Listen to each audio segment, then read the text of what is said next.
Hey guys, welcome back to my channel. Welcome if you are new. My name is Sam and today we're going to talk about my really sad January wrap-up. I don't like wrap-up videos traditionally. I think they're a little bit boring and it's not typically something that I watch just because I watch so much vlog content that I usually see what people are reading anyway. But my January vlog has not come out yet, and most of these books aren't even featured, so I thought I would talk about the 4 books that I read in January. Here's the thing. I think 4 books is a great amount of books, especially because I was still slumping in January, although I was getting better at wanting to read. I'm still notorious for picking up a bunch of books and not finishing any of them. My current reads right now is about 16, I think, and counting, so it is what it is. But 4 books is good in a month. Reading anything in a month is good. That's that on that. It's still good. I have higher standards for myself just because I am a booktuber. I had a really large TBR for the month. I, as you might notice, clearly did not complete my game TBR, my TBR games TBR. Wow. And so it wasn't a great reading month for me. Although the success of my reading month was rather incredible. So this wasn't my personal best reading month, but don't compare your reading to mine. If you read more than me, that's great. If you read less than me, then that's still great. Just because I'm upset that I only read 4 doesn't mean that's a bad number. That's not enough. I just had a 5-book TBR that I was supposed to read, as well as a secret TBR that I've been working on, and then 2 other TBR videos in between. So there's just been a lot going on reading TBR wise that I just wasn't able to complete because I'm busy. I'm adjusting to a new work schedule. It's the tax season. Woohoo! So bookkeeping's been very busy in January. I just was exhausted. Didn't have the right time to read. But I did still read 4. I am still proud of myself. Let's jump into it already.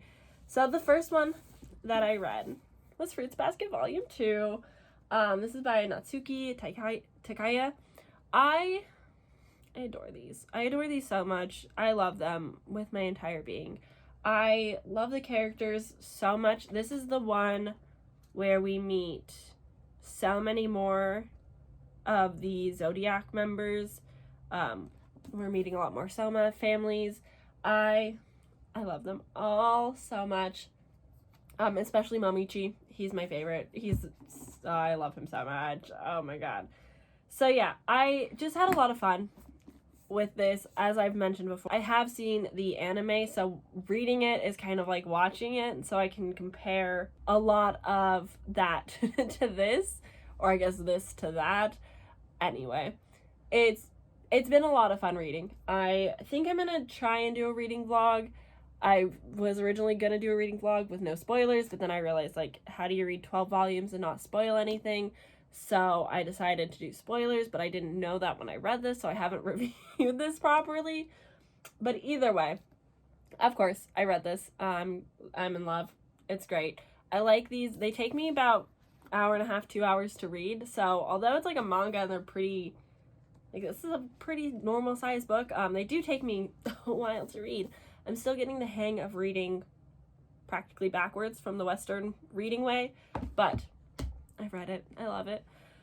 The next book I read was also a complete love. I got this from my library.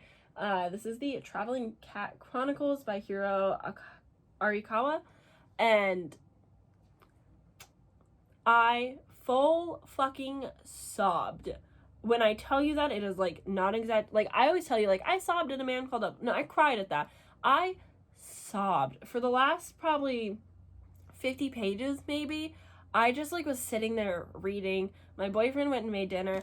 I just kept reading. Silent tears continuously were falling down my face. And by the very end, I was crying so hard I wasn't able to read some of the words. And then once I closed the book, I just sat there in silence and just cried. I just cried. And it felt really good. I'm not a big crier at books. Like, it takes a lot for a book to make me feel, like, such strong emotions.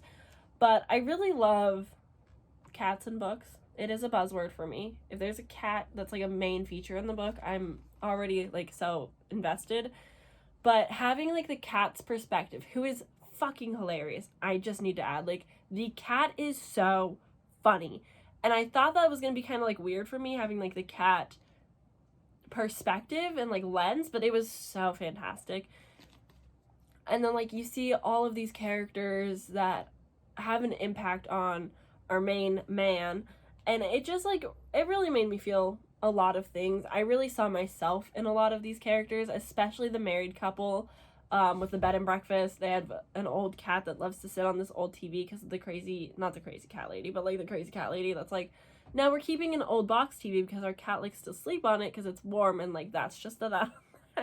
It very much reminded me of, like, myself and my boyfriend who have cats and dogs, and I'm the cat one and he's the dog person, and it's just very funny.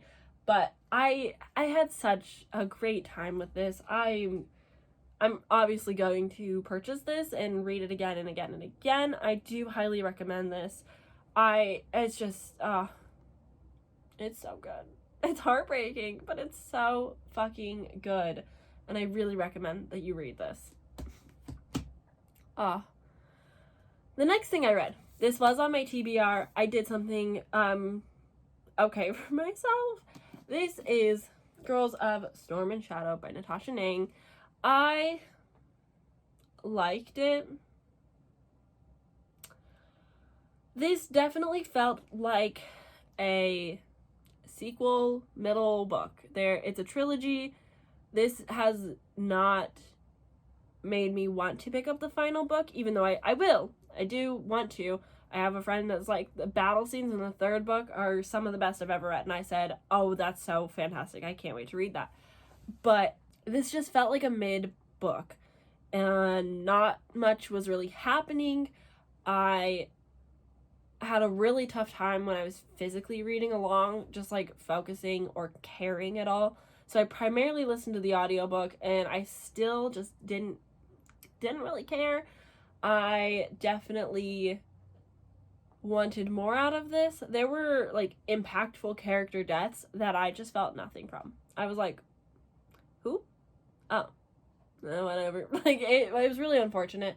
And this was my first experience reading a book and going, oh, I don't like the couple being together. I loved our couple in the first book when they were pining after each other. It was kind of forbidden. There was secrecy around it.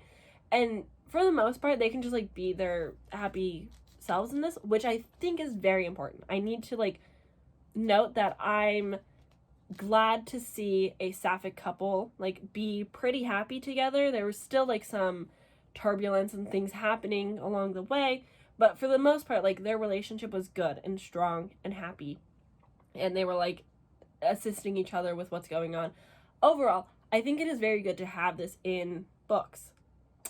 But I didn't like our main character just constantly, like, just obsessively in love with Ren. And although I, like, saw myself, like, I am the same way when I get in a relationship. I get it, but I don't want to read it. Like, I can relate to having those strong emotions and caring so deeply for someone and them being a lot of your thoughts, but I just don't want that in a book, which is strange because I've always been a firm, like, if I read romance, I want a little bit of pining and angst, but I want to see them together. This was seeing them together the whole time, and I was just like, I'm bored. I'm bored. And so I gave it 3.5 stars. It might be more of like a 3. I'm not sure. I think that the third book is going to really be an impact, but this one just didn't have enough going on in it. There was no stakes. I was just kind of bored. But the writing was still good. I like what the author's doing. Like, if you read the author note, you get more perspective on what's being said and what's being talked about, and I like that. I just didn't like it enough, but I think the third book will be so much better. So yeah. And the last thing that I read was completely an audiobook. Is basically on a whim. I got it from Libby through my library because I don't quite want to jump in to the second and third book of The Cruel Prince until I own them, because I do want to read along, just because I am excited for them, even though I didn't like love The Cruel Prince. But I did pick up the 1.5 from my library, which is a very short audiobook that is kind of like I don't know exactly when it takes place. I'm going to be entirely honest. But it is from the twin sisters' perspective, and it's not like a retelling of the book in the sisters' perspective, but instead it's a fast recap of the book through the sisters' lens. And it is the sister, I think her name's Tegan, Taran, I don't remember, I'm sorry. But it is her perspective of everything that happened and like kind of the why behind things happening. And it's her stating this like letter to her sister to be like, look, you need to forgive me, we need to be cool, sucks to suck. And I fucking loved it. I gave it 5 stars. I really loved knowing more about the sister's character and like why she did what she did and like everything behind that. But I also loved the writing. I loved the storytelling to it. I absolutely adored all of the comparisons to fairy tales and like, we always learned to be nice to witches and never eat candy in the forest. And I don't know. It really did something for me. So I'm incredibly excited now to continue on with The Cruel Prince, even though I'm sure the sisters might not make much of an appearance. I'm not really sure what's going on. But either way, I love Holly Black's writing. I loved this audiobook. I thought the narrator was fantastic. I thought the storytelling in this like letter-esque, so good. Fantastic. Oh my god. So with that all said, those are the 4 things that I read. I will see you guys very soon in my next video. I hope you enjoyed hanging out with me for a little bit, and I will see you guys very soon in my next one. Bye!